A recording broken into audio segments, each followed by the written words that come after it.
ആർച്ചച്ചുവിലേക്ക് എല്ലാവർക്കും സ്വാഗതം. ഇവിടെ ദേ കണ്ട മുകളിലായിട്ട് കപ്പ കൊള്ളി നട്ടിട്ടുണ്ട്. കണ്ട ഇവിടെ അറ്റം വരെ ഇങ്ങനെ നട്ടിട്ടുണ്ട്. പിന്നെ ദേ ഇവിടെ ഈ ചേട്ടനാണ് കേട്ടോ റബ്ബർ ഷീറ്റ് അടിക്കുന്നതും കപ്പ നടുന്നതും അപ്പച്ചയുടെ പറമ്പിലെ എല്ലാ പരിപാടിയും ചെയ്യുന്നത് ഈ ചേട്ടനാണ്. ചേട്ടൻ്റെ പേര് മോഹൻ ചേട്ടൻ അല്ലേ?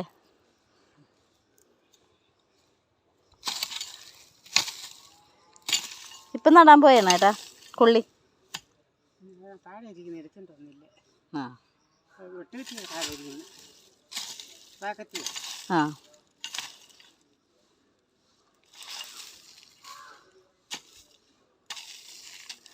ചേട്ടൻ്റെ ജോലി ഏതാണ് കൂടുതൽ? ഇങ്ങനെ പറമ്പ് ചേട്ടൻ്റെ ജോലി പറമ്പ് കിളയ്ക്കുന്നതാണോ അല്ലെങ്കിൽ റബ്ബർ വെട്ടുന്നതാണോ? എൻ്റെ ശരിക്കും പണി മേസ്തിരിപ്പണി. ഇപ്പോൾ സിമൻ്റ് അലർജി ആയതുകൊണ്ട് കാല് നീര്, അതുകൊണ്ട് ഇപ്പം മേസ്തിരി പണിക്ക് പോകുന്നില്ല, കട്ടർ പണിക്ക് പോകുന്നില്ല. പിന്നെ റബ്ബർ വിട്ട് ഇങ്ങനെയുള്ള കൃഷി കാര്യങ്ങളാണ്. പയറ്, പടവലം, പാവൽ ഇങ്ങനെയുള്ളതൊക്കെ. ചേട്ടൻ്റെ ഭാഷയ്ക്ക് ഇത്തിരി വ്യത്യാസമുണ്ട്. ചേട്ടൻ ശരിക്കും എവിടെയുള്ള? തിരുവനന്തപുരം ഭാഷയാണ്, അതുകൊണ്ട് സംസാരിക്കുന്നത് കൂടുതലും. ഇപ്പൊ കോട്ടയത്താണ്, പക്ഷെ ചേട്ടൻ തിരുവനന്തപുരത്താണ് ചേട്ടൻ്റെ വീട്, അതുകൊണ്ടാണ് തിരുവനന്തപുരം ഭാഷ കേട്ടോ. ഇവിടെ വന്നിട്ട് 3 വർഷമല്ലേ? 3 വർഷമായിട്ടാ ചേട്ടൻ കോട്ടയത്തേക്ക് വന്നിട്ട്. ഇവിടെ വാടകയ്ക്കാണോ? വാടകയ്ക്കല്ല, സ്വന്തം വീട്. അല്ലല്ല, വെട്ടുന്ന മുതലാളിയുടെ വീട്, വാടക കൊടുക്കണ്ട. റബ്ബർ വെട്ടുന്ന റബ്ബർ വെട്ടുന്ന മുതലാളിയുടെ വീടാണ്. അപ്പോൾ വാടകയും കൊടുക്കണ്ട, സുഖമാണ്. കറണ്ട് ബില്ല് പകുതി കൊടുത്താൽ മതി. കറണ്ട് ബില്ല് പകുതി കൊടുത്താൽ മതി. അതുപോലെ വെള്ളത്തിൻ്റെ അവരടച്ചോളൂ. വെള്ളത്തിൻ്റെ അവരടച്ചോളൂ. ഇന്നത്തെ കാലത്ത് അങ്ങനെയൊക്കെ മുതലാളിയെ കിട്ടാൻ ഇച്ചിരി പാടാണ് അല്ലേ? അണ്ടേ ഇവിടെ കൊള്ളി നടുന്നത് ഇങ്ങനെയാണ്. ഇങ്ങനെ പല പല സ്ഥലങ്ങളിലായിട്ട് ഇങ്ങനെ കുമ്പാരം കൂട്ടിയിട്ട് ഇങ്ങനെയാണ് നടുന്നത്. നമ്മൾ ഇത് പൊടിച്ചതിന് ശേഷം വളം ഇടും. ഇത് പൊടിച്ച് ഇത്രയും പരുവായതിനു ശേഷം വളം ഇടും. വളം ഇട്ടിട്ട് പിന്നെ മണ്ണ് മൊത്തം വെട്ടിക്കൂട്ടും. അങ്ങനെയാണ് എന്നിട്ട് നടുള്ളൂ. അല്ലല്ല, നട്ട് പൊടിച്ചതിന് ശേഷം നട്ട് മുള വന്നതിന് ശേഷം, അതായത് ചെനപ്പ് മുളയൊക്കെ വരൂലേ, മുള വന്നിട്ടേ വളം ഇടോളന്ന്. 10-15 കിലോ വരും ഒരു മൂട് കപ്പ പിഴമ്പോ. അതുപോലെ വളമൊക്കെ ഇടുകയാണെങ്കിൽ വളമൊക്കെ ഇടുകയാണെങ്കിൽ ഒരെണ്ണത്തിൽ 10-15 കിലോ വരെ കപ്പ ഉണ്ടാവും. അപ്പം നല്ലതാണ് കപ്പ കൃഷി ചെയ്യുന്നത്. എന്തുകൊണ്ടും നല്ലതാണ് കപ്പ കൃഷി ചെയ്യുന്നത്.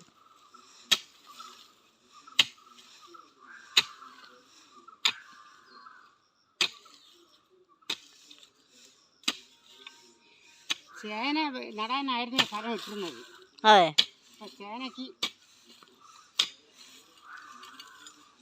അപ്പം തച്ചേന അവിടെ സ്ഥലം ഉണ്ട്, അവിടെ ചേന ഇടാന്ന് വിചാരിച്ചു. അവിടെ താഴത്തെ വീട്ടില്? അല്ല, ഇവർക്ക് താഴെ കുറച്ച് കണ്ടമുണ്ട്. താഴെ അപ്പുറം റബ്ബർ മുറിച്ചെടുത്ത് അവിടെ ഇടാന്ന് വിചാരിച്ചു. എനിക്ക്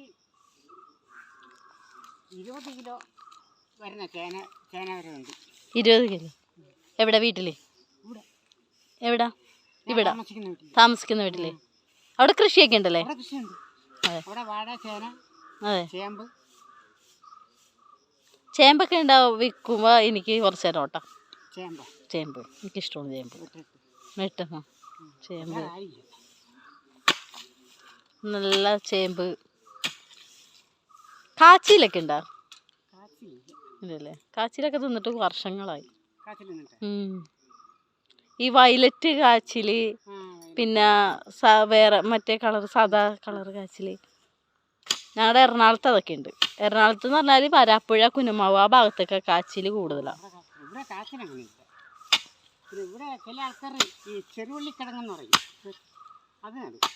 ചെറുള്ളിക്കിഴങ്ങ് അതെന്താ? അതെ.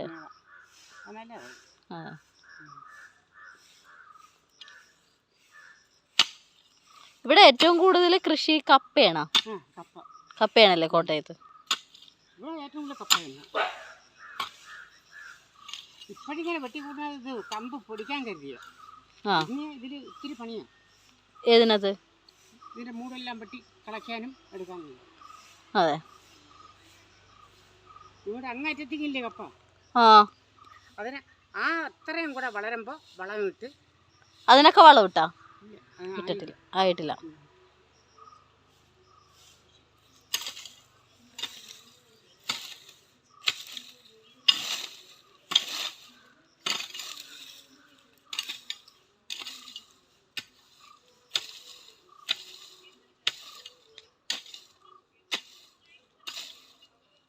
അപ്പച്ചൻ പോയാ? പോയി പോയി. വരുമോ ഇനി? ഇനി വരത്തില്ലെന്ന് തോന്നുന്നു. ഇനി വരെ വെള്ളം അടിക്കാൻ വാക്കുണ്ടല്ലേ ഇനി വരുള്ളൂ. അതിന് വാക്കില്ല. അപ്പച്ചൻ്റെ കാര്യം പറഞ്ഞ പൈസക്ക് എല്ലാം ആരെങ്കിലുമൊക്കെ കൊടുക്കും. പിന്നെ കൂടെ ആരെങ്കിലുമൊക്കെ പറഞ്ഞെങ്കിൽ അവർക്കും പിഴവ് കൊടുക്കും. ചുമ്മാ നിൽക്കുമ്പം പണിയുന്നില്ലേ, അല്ലാതെ കൂലി കൊടുത്ത് ചെയ്യുന്നതല്ല. അതുകൊണ്ട് ചേട്ടൻ വീട്ടിൽ കപ്പയൊക്കെ നടും. അത് ഇങ്ങനെ കൃഷിയായിട്ട് ഒരു സന്തോഷം കൊണ്ടും ഇഷ്ടം കൊണ്ടും ചെയ്യുന്നതാണ്. അതുകൊണ്ട് അങ്ങനെ വിലയ്ക്ക് കൊടുക്കാൻ ചേട്ടൻ ചെയ്യണില്ല. ആർക്കെങ്കിലുമൊക്കെ ഇങ്ങനെ കൊടുക്കും, കൂട്ടുകാർക്കും അടുത്തുള്ളവർക്കൊക്കെ കൊടുക്കുമെന്ന്.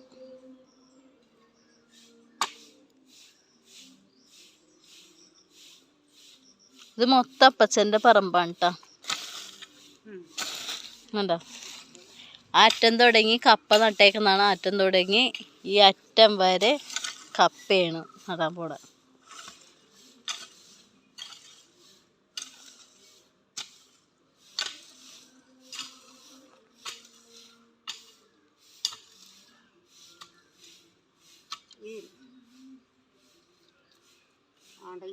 ഇതിപ്പം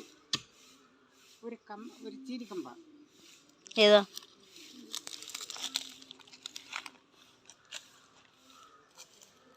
ഇത് ചീനിക്കമ്പ. ഇത് ഇതിൽ ഇത്ര വെച്ച് കട്ട് ചെയ്യും. ചുവട് കട്ട് ചെയ്തിട്ട് 1 2 3 4 5 6 ഇവിടെ വെച്ച് വെട്ടും. വെട്ടിട്ട് ഈ മൂന്ന് മുട്ട് മണ്ണടിയിൽ താക്കും. 3 മുട്ട് മേളിലേക്ക്. അങ്ങനെയാണ് നടുന്നത്. അങ്ങനെയാണ് നടുന്നത്. നടുന്ന വീഡിയോ ഒക്കെ നമുക്ക് നടുന്ന സമയത്ത് നമുക്ക് വീഡിയോ എടുത്ത് കാണിച്ചു തരാം കേട്ടോ. അപ്പോൾ ആർക്കെങ്കിലും കപ്പ കൃഷി ചെയ്യാൻ താല്പര്യമുള്ളവർ ഈ വീഡിയോ കണ്ടു കഴിഞ്ഞാൽ സ്വന്തമായിട്ട് നമുക്ക് കപ്പ കൃഷി ചെയ്യാൻ പറ്റും. ചേട്ടൻ നല്ലോണം വിശദമായിട്ട് നമുക്കെല്ലാം പറഞ്ഞു തരുന്നുണ്ട്. ഇപ്പം കപ്പ നടാൻ അറിയാൻ പാടില്ലാത്തവർക്ക് പിന്നെ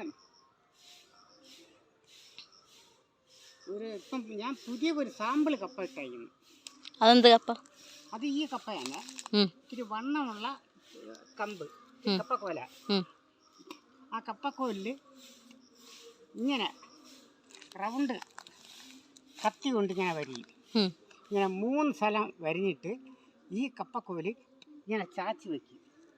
ഇങ്ങനെ ചാച്ചി വെച്ചിട്ട് ഇങ്ങനെ മണ്ണ് വെച്ച് ഇങ്ങനെ കൂട്ടി അടിവളം ഇട്ട് കൊടുക്കും. അടിവളം ഇട്ട് കൊടുത്തതിന് ശേഷം ഇങ്ങനെ കപ്പ ഇങ്ങനെ വെട്ടിക്കൂട്ടും. അതേപോലെ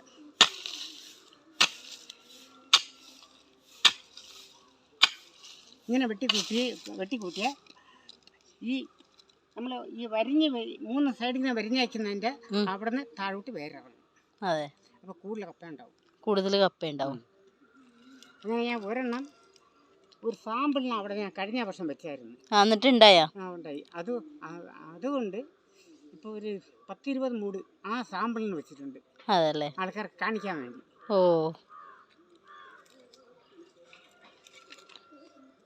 നമുക്കൊരു ദിവസം മോഹൻചാറിൻ്റെ വീട്ടിൽ പോയിട്ട് കാണിച്ചു തരാട്ടെ എല്ലാം.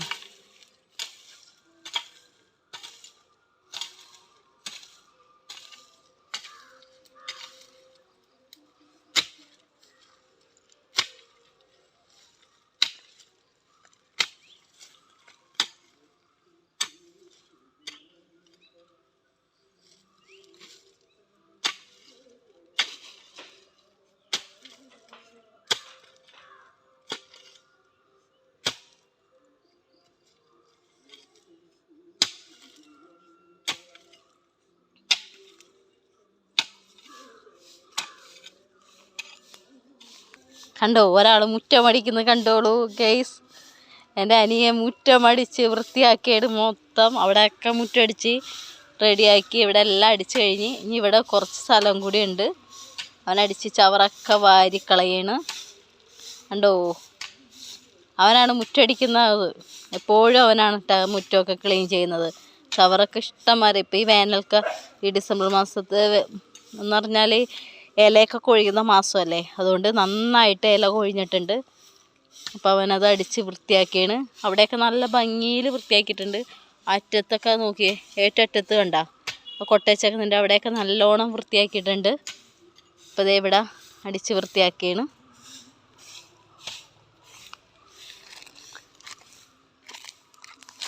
ഉണ്ടാ ചിലയിടത്തൊക്കെ ചെനപ്പ് വന്നിട്ടുണ്ട് കേട്ടാ.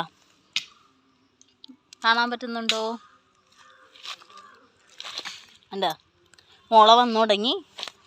ഉണ്ടാ കപ്പ മുളച്ച് തുടങ്ങിയിട്ടുണ്ട്. ഇത് അവിടെയൊക്കെ നല്ല ഇലയൊക്കെ ഉണ്ടായിട്ടുണ്ട്. ഉണ്ടാ ഇവിടെയൊക്കെ മൊത്തം ഇതാ മൊത്തം അപ്പച്ചൻ്റെ സ്ഥലം തന്നെ കേട്ടാ. മൊത്തം കൃഷിയാണ്. ഇവിടെ നടക്കാൻ ഇച്ചിരി പാടാണ് കേട്ടോ.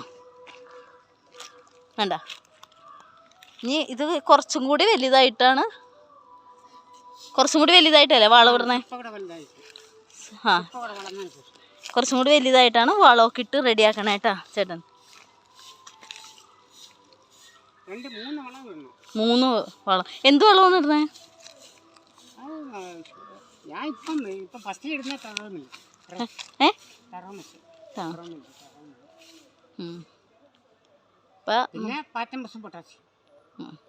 ഈ വളമൊക്കെ ഇട്ട് കഴിഞ്ഞാൽ കേടൊന്നുമില്ലാതെ നല്ല ജൈവവളമാണ്.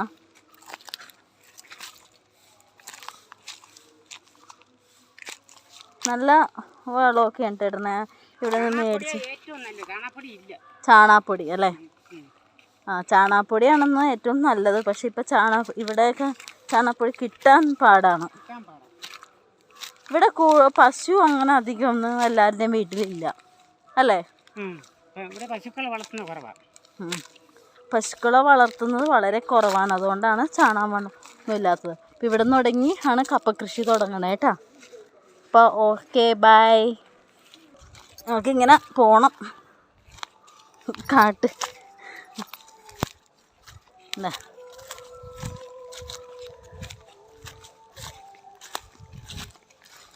മോൻചേട്ടൻ ഇപ്പോൾ വെളുപ്പിനാണല്ലേ വന്ന് പാല് എടുക്കണേ വെട്ടുന്നത്? എത്ര മണിക്കാണ്? 2 മണിക്കാ? 2 മണിക്ക് കണ്ട എല്ലാവരും കിടന്ന് നല്ല ഉറക്കമുള്ള സമയത്ത് ഈ 2 മണിക്ക് ഈ പറമ്പിൽ വന്ന് വെട്ടുന്ന മനുഷ്യനാണ്. എല്ലാവരും ഒന്ന് നോക്കട്ടെ, ഈ പറമ്പൊന്ന് ഇത്രയും കാട് പിടിച്ച പറമ്പാണ്. ശരിക്കും പേടിക്കും. ഇവിടെ കുറുക്കനും മുയിലും എല്ലാ സാധനവും ഉണ്ട്, ഉടുമ്പും ഒക്കെ ഉള്ള ഈ പറമ്പിൽ വെളുപ്പിന് നമ്മൾ നന്നായിട്ട് ഉറക്കം പിടിച്ച് വരുന്ന സമയത്ത് ഈ ചേട്ടൻ വന്ന് വെട്ടും. ഒറ്റക്കാണ് കേട്ടോ. അതൊന്നും ചിന്തിക്കണം കേട്ടോ എല്ലാവരും. ചേട്ടൻ്റെ ധൈര്യം സമ്മതിക്കണം. പേടിയൊന്നുമില്ല കേട്ടോ.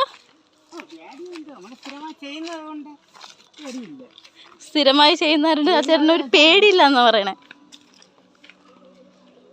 5 മണിയാകുമ്പോൾ ഞാൻ വെട്ടി തീർന്ന് പാലെടുത്തിട്ട് പോയിട്ട് അടുത്ത് റബ്ബർ തോട്ടത്ത് പോകും വെട്ടാൻ. അതെ. എത്ര തോട്ടമുണ്ട് ചേട്ടന് വെട്ടാനായിട്ട്? 4 എണ്ണം. ഏറ്റവും വലിയ തോട്ടം ഏതാണ്? റബ്ബർ തോട്ടം കിഴക്കരത്തെ ബാബു എന്ന് പറയുന്ന. ആ ഏറ്റവും വലിയ. അത് കഴിഞ്ഞിട്ട് ഇവിടുത്തേനാ? ഇവിടുത്തേനാ അത് കഴിഞ്ഞ്? അല്ല അല്ല, അത് വേറെ. ഇവിടെ ഇവർക്ക് ഇതേ ഉള്ളൂ. പിന്നെ ബാക്കിയുള്ളത് മുറിച്ച് കളഞ്ഞു. 2 മണിക്ക് തുടങ്ങിയെങ്കിൽ 11 മണിയാകുമ്പോൾ പാൽ മൊത്തം മരം വെട്ടി പാലെടുത്ത് സീറ്റാക്കി വെക്കാൻ പറ്റുള്ളൂ. ബിസിനസ് പൊരിക്കാൻ പറ്റുള്ളൂ. ഓക്കെ. അവിടെയൊക്കെ സീറ്റ് അടിച്ചിട്ടാണ് ഇപ്പോൾ ഇവിടെ വന്നത്. ആ എല്ലായിടത്തും സീറ്റ് അടിച്ചു കഴിഞ്ഞു. 12 മണിക്ക് ചോറ് ഉണ്ടുകൊണ്ട് കിടന്നൊരു ഉറക്കം ഉറങ്ങും 4 മണി വരെ. 4 മണി എല്ലായിടത്തും 4 സ്ഥലത്ത് വെട്ടലുണ്ട്. ആ വെട്ടൽ കഴിഞ്ഞ് 2 മണി തുടങ്ങി വെട്ടൽ തുടങ്ങും. ഫസ്റ്റ് വെട്ടൽ ഇവിടെയാണ്. 2 മണിക്ക് വന്ന് വെട്ടി. ഞങ്ങൾ അറിയാറും കൂടി ഇല്ല കേട്ടാ ചേട്ടൻ വരുന്നതോ പോകുന്നതൊന്നും. 2 മണിക്ക് വന്ന് ഈ ഫുള്ള് കാട് മൊത്തം റബ്ബറൊക്കെ വെട്ടി 4 സ്ഥലത്ത്, പിന്നെ ബാക്കി 3 സ്ഥലം കൂടി ഉണ്ട്, അവിടെയും വെട്ടി ലാസ്റ്റ് വീട്ടിൽ ഒരു 12 മണിക്ക് വന്നുകൊണ്ട് ചോറിറ്റേം കഴിഞ്ഞ് ഒരു ഉറക്കം. എത്ര മണി വരെ ഉറങ്ങും? 3 മണി വരെ, 4 മണി വരെ നല്ലൊരു ഉറക്കം. 4 മണി കഴിയാതെ എണീക്കത്തില്ല. ആ അത് കറക്റ്റ് സമയമാണ്. ആ ചേട്ടൻ്റെ ചിട്ടായ സമയങ്ങളാണ് അതാട്ടാ. അതെല്ലാം എന്താ 2 മണിക്കൊക്കെ ഒന്ന് ചിന്തിച്ച് നോക്കണം. 2 മണിക്കൊക്കെ വന്ന് വെട്ടെന്ന് പറഞ്ഞു കഴിഞ്ഞാൽ ആ ധൈര്യവും വെട്ട് ഉണ്ടെങ്കിലും ഇല്ലെങ്കിലും 2 മണിയാകുമ്പോൾ എണീക്കും. അതങ്ങ് ശീലമായി. ആ ഇപ്പൊ റബ്ബർ വെട്ടില്ലെങ്കിൽ ആ ചേട്ടൻ കറക്റ്റ് 2 മണിയാകുമ്പോൾ എല്ലാ ദിവസവും എഴുന്നേക്കുമെന്നാ പറയണേ. എന്താണ് അത് ശീലിച്ച് പോയതാറുണ്ട്. കണ്ട അതേ ഷീറ്റൊക്കെ അടിച്ചിട്ടേക്കണണ്ട, ഹഴയുമ്പോൾ തൂക്കിയിട്ടേക്കണണ്ട, കണ്ടാ നല്ല ഭംഗിയല്ലേ കാണാനായിട്ട്. ഷീറ്റ് ഇങ്ങനെ അടിച്ചിടുമ്പോൾ നല്ല രസമുണ്ട് കേട്ടോ കാണാനായിട്ട്. കണ്ടാ നല്ല ഒരു ഡിസൈനാണ്. അപ്പം ചവിട്ടിയിട്ടൊക്കെ പോലെ ഉണ്ട് എനിക്ക് കാണുമ്പോൾ. നല്ല ഭംഗിയാണ്, നല്ല കളറാണ്. ഇത് ഉണങ്ങി കഴിയുമ്പോൾ കളറൊക്കെ പോകും കേട്ടോ. ഏറെ ഉണങ്ങി കളർ ഇങ്ങനെ മാറിക്കൊണ്ടിരിക്കും. അപ്പോൾ ഓക്കെ, ഇന്നത്തെ വിശേഷം കഴിഞ്ഞു. ഇനി നാളെ നമുക്ക് കാണാം പുതിയൊരു വീഡിയോയിലേക്ക്. എല്ലാവർക്കും നന്ദി. ചേട്ടാ ഒന്ന് പറഞ്ഞേക്കാം, എല്ലാവരും ഈ വീഡിയോ ഒന്ന് കാണണമെന്ന് പറയും. എല്ലാവരും ഈ വീഡിയോ ഒന്ന് കണ്ടു നോക്കാൻ പറയും. എല്ലാവരും ഈ വീഡിയോ ഒന്ന് കാണണം, ഷെയർ ചെയ്യാം, ഷെയർ ചെയ്ത് കൃഷികൾ ചെയ്യണം. ഓക്കെ ഏട്ടാ. ഇനിയിപ്പോ അടുത്ത ആഴ്ചയിൽ ഇവിടെ പയറിടും. ആ വലിയ വള്ളിപ്പയർ ഇങ്ങനെ പടർന്ന് വരാൻ. അച്ചിങ്ങപ്പയർ. അപ്പം അതും എല്ലാവരെയും കാണിച്ചു തരാം. കാണിച്ചു തരാം. ഓക്കെ ഏട്ടാ.